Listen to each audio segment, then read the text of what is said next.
Today I want to teach you about reframing, which is changing your thoughts so they make you feel good instead of bad. It's the best. So when something unplanned happens in our life, many of us go straight to the negative. But just because the negative thought is the first thing that pops into our head doesn't mean it's right. If there's one thing that we know we're in control of, it is the thoughts that are in our head. No matter what happens to us, we're the only ones who control the way we interpret it, which affects the way we feel about it.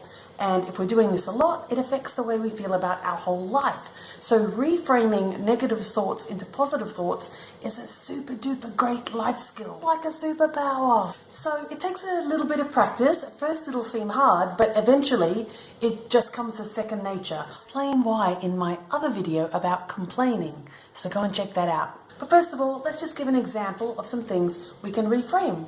First thought, there's so much congestion today. I hate the city and I hate my life. The reframe, there's so much traffic and so much congestion. You know what? This means I get to listen to more of my podcast this morning. My podcast is great.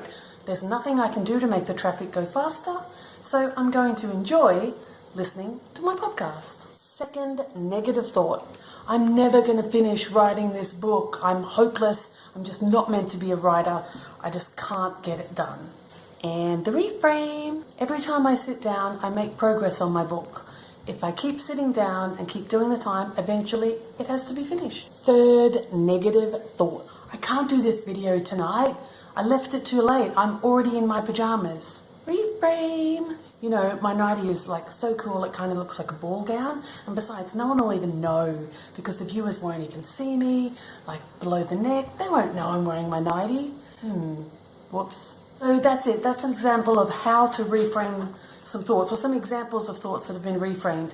If you want to know exactly how to do it, here's what you do. Number one, notice the negative thought. Many of us just think these things automatically. We let them slide. First, notice that you are going through a negative thought pattern. Number two, try really hard to switch it. Just like I did in those examples, think of a reframe. It will be hard at the start. It'll be like, what on earth is good about being stuck on a train that's not going anywhere? Try to find a positive in it. And then number three, decide to believe the positive. There is no reason that the negative is right and the positive is wrong. It's the same event. Whatever you believe affects your feelings. Why not choose to think something that makes you happy? That's the secret of reframing. So I hope you enjoyed this today. I am Trish from Unwrite the Rules. If you'd like to get some more little tips and life hacks on life design and happiness, then come over and visit me at unwritetherules.com, and I'd love to see you there.